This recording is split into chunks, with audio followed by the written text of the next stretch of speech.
तो आज सुबह सुबह का टाइम हो चुका है और मैं निकला हूँ आज अपने जो गांव की डीलर की दुकान होती है, जिसको बोलते हैं राशन की दुकान। तो वहाँ पे जा रहा हूँ जहाँ पे सरकारी राशन मिलती है।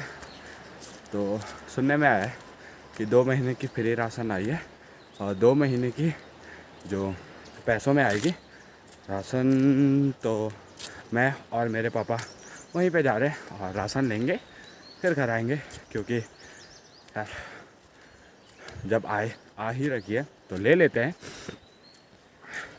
और अभी मैं निकला हूँ घर से, तो घर यहीं पीछे पे है और एक बार रोड पे चलेंगे और उसके बाद उसके आगे का प्लान बनाएंगे। तो चलिए शुरू करते हैं आज का ब्लॉग यहीं से। हेलो फ्रेंड, गुड मॉर्निंग, कैसे हैं आप सब लोग। तो आपका एक बार फिर से स्वागत है नमस्ते गढ़वाल ब्लॉग्स में।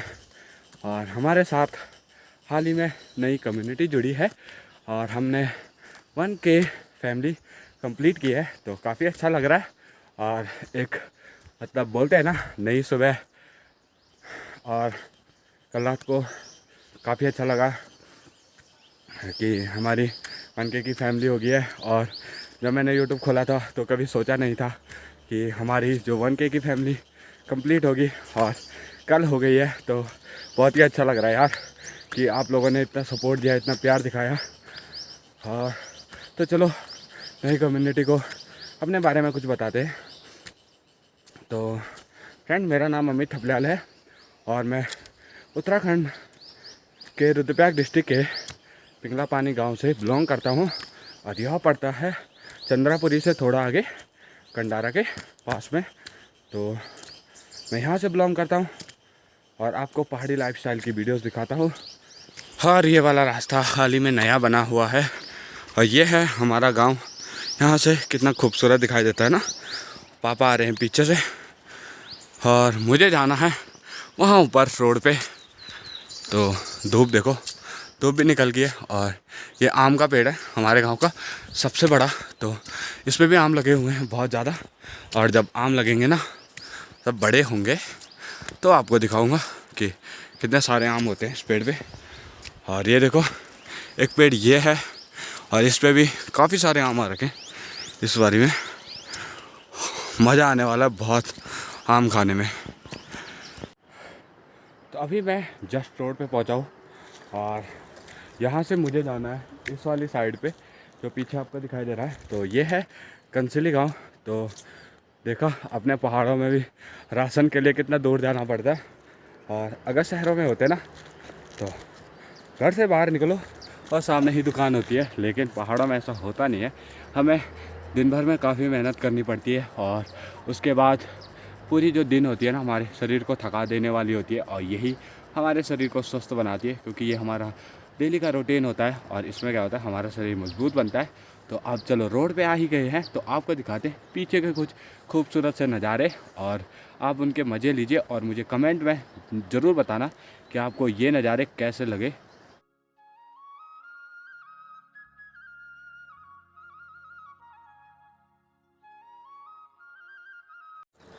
तो आपने ये पीछे वाला नज़ारा देखा, तो जो आपने ये पीछे का पहाड़ देखा, ये था बासुकेदार पहाड़ और ये पीछे वाला था डिंडिया गांव। तो इसकी मैंने पहले वीडियो बनाई है और अगर आपने वो वीडियो नहीं देखी तो आपको उसकी लिंक ऊपर आई बटन पे शो हो रही होगी। और अब देखो नीचे आ रहा है सुमित, वहाँ पे सिलेंडर लेके आ रहा है। तो उसने भी यहीं पे आना है रोड पे। और जब तक वो रोड पे आएगा तब तक हम क्या करते हैं, दुकान पे चलते हैं, दुकान से राशन लेते हैं अपनी और वापस आते हैं, क्योंकि थोड़ा दूर जाना है ना हमें भी। और वो भी थोड़ा वेट करेगा क्योंकि वो भी सिलेंडर भरवाने के लिए आ रखा है। तो पहाड़ों का जीवन मैंने आपको बताया कि कैसा होता है। और अब यहाँ से चलते हैं आगे, थोड़ा आगे पे जाके अब आपको दिखाएंगे कि आगे क्या क्या दिखता है। और हमारे साथ अभी बने रहिए और देखते रहिए कि आपको आगे कुछ ना कुछ नया दिखेगा, कुछ बेहतरीन दिखेगा। तब तक देखते रहिए। काफ़ी आगे आने के बाद मैंने मास्क भी पहन लिया, क्योंकि हम दूसरे गांव में जाने वाले हैं। और ये पीछे देखिए, ये वाला जंगल है, ये इसको मेरी लैंग्वेज में बोलते हैं पजियोधार। और ये वाला जंगल है, तो रुको एक सेकेंड, ये वाला जंगल है जो पीछे वाला, ये गहन गदेरा है।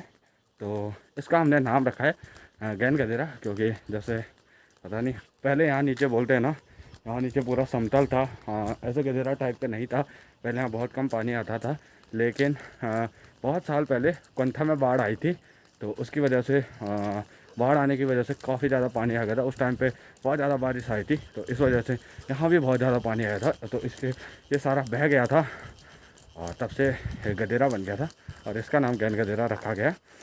अब यहाँ से आगे निकलते हैं और यहाँ से फिर से काफ़ी खूबसूरत नज़ारे दिखते हैं, वो भी आपको दिखाते हैं, क्योंकि आपसे जो खूबसूरत नज़ारे होते हैं ना, वो नहीं छूटने चाहिए। चलो आपको अपना गांव दिखाते हैं यहाँ से।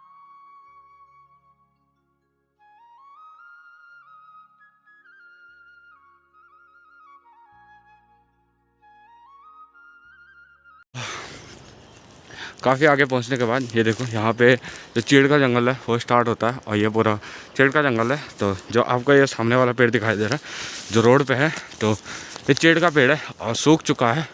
आपको इसका रीज़न बताते हैं कि क्यों सूखा है। दरअसल चीड़ पे एक लकड़ी होती है जो आग जलाने के काम आती है, और इस पर बहुत ज़्यादा ऐसी लकड़ियाँ निकलती हैं, तो लोग उसकी वजह से चीड़ के पेड़ को ऐसे काटते हैं, तो उसको मेरी लैंग्वेज में बोलते हैं दौई। तो इन पेड़ों पे दौई निकलती है। तो ये देखो, ये पूरा छील के पूरा ले जा दिया गया है, और इसके अलावा इस पर एक चिपकने वाला पदार्थ निकलता है। ये देखो, ये है वो पदार्थ, और गोंद है ये दरअसल, और इसको बोलते हैं लीसा मेरी लैंग्वेज में। तो यहाँ पे जो सारे जंगल हैं वो उसी चीज़ के हैं। और अब हाँ भाई बढ़िया। और उसके बाद अब आगे चलते हैं, और फिर आगे आने के बाद अभी हम इस मोड़ पे पहुंच चुके हैं, और इस मोड़ के बाद आता है कंचली गांव। और कंचली काफ़ी बड़ा गांव है, लेकिन काफ़ी छोटा मार्केट भी है। तो आपको एक छोटी सी झलक दिखाते हैं कंचली मार्केट की। यहाँ पे देखो कितनी सारी चीड़ की पत्तियाँ पड़ी हुई हैं। अरे वाह, ये देखो बोर्ड पे लिखा है कंचली, और ये है कंचली गांव। तो ये यहाँ से स्टार्ट होता है कंचली गांव। छोटा सा मार्केट है, काफ़ी खूबसूरत सा मार्केट है।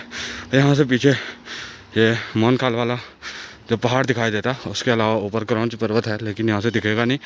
और यहाँ से दो रास्ते करते हैं, एक मोहनखाल के लिए और एक करता है जाफरी के लिए। तो यही था कंचली गाँव का छोटा सा दृश्य। सामने आपको दिखाई दे रही है, ये है राशन की दुकान, और यहाँ पे काफ़ी लोग राशन भर रहे हैं, और यही है छोटी सी दुकान राशन की। और चलो यहाँ पे चलते हैं और थोड़ा पापा का वेट करते हैं, पापा भी आ रहे हैं। तो उसके बाद चलते हैं राशन की दुकान पे और देखते हैं क्या क्या वहाँ पे जो सीन हो रहा है और कैसे कैसे राशन दी जा रही है। तो हम चले गए थे करीबन 8:30 बजे, और अब हम आ रहे हैं 9 बजे।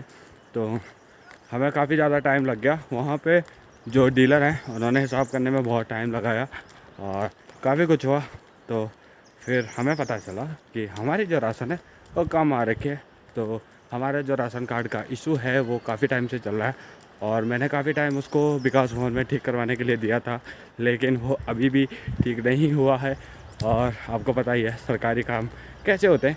और अब बोल रहे हैं कि इस महीने में ठीक हो जाएगा, और अगर हो जाएगा तो बेटर है, और नहीं होगा तो फिर मैं आगे कंप्लेंट करूँगा आपकी। तो मैं बैठा हुआ घर पे और शाम का टाइम हो रहा है। तो पापा क्या कर रहे हैं पीछे, पापा बना रहे हैं मयो। तो मयो मैं आपको बताऊंगा क्या होता है।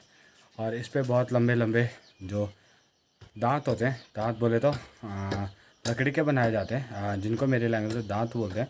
तो दांदे और दांदे बनाए जाते हैं, फिर उनसे जो मंडवा होता है जो अभी नया नया उगा है उसमें लगाया जाता है। तो वो भी आपको दिखाऊंगा। तो ये एक पहाड़ी कल्चर है, और चलो आपको मयो दिखाते हैं कैसे बनाया जाता है।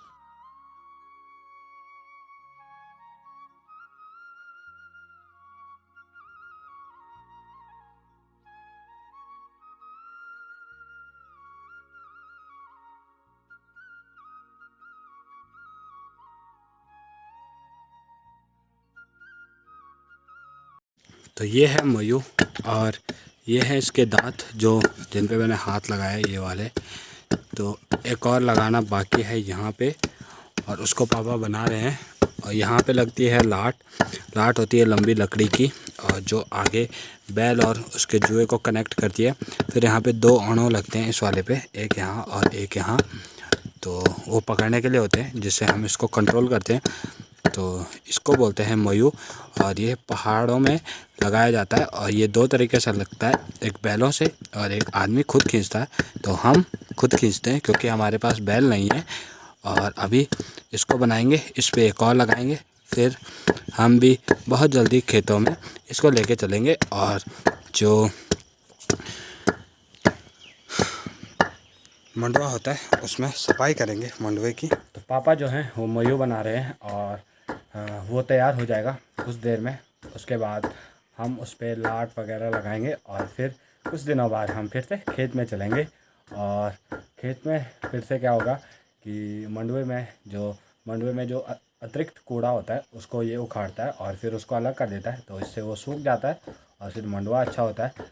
और अब 1-2 दिन में 2-4 दिन में रोपाई की तैयारी हो जाएगी। उसके बाद रोपाई के ब्लॉग आएंगे कुछ दिनों तक। तो चलो फिर आज के ब्लॉग को यहीं पे एंड करते हैं। और आपको ये ब्लॉग कैसा लगा मुझे कमेंट करके ज़रूर बताना। लाइक करना, शेयर करना, कमेंट करना और शेयर करना ना भूलें, क्योंकि आप शेयर करोगे तो मुझे भी अच्छा लगेगा और आपको भी अच्छा लगेगा। और ऐसे ही अपने भाई का सपोर्ट बनाते रहिए। तो तब तक आपसे लेते हैं अलविदा, बाय दोस्तों।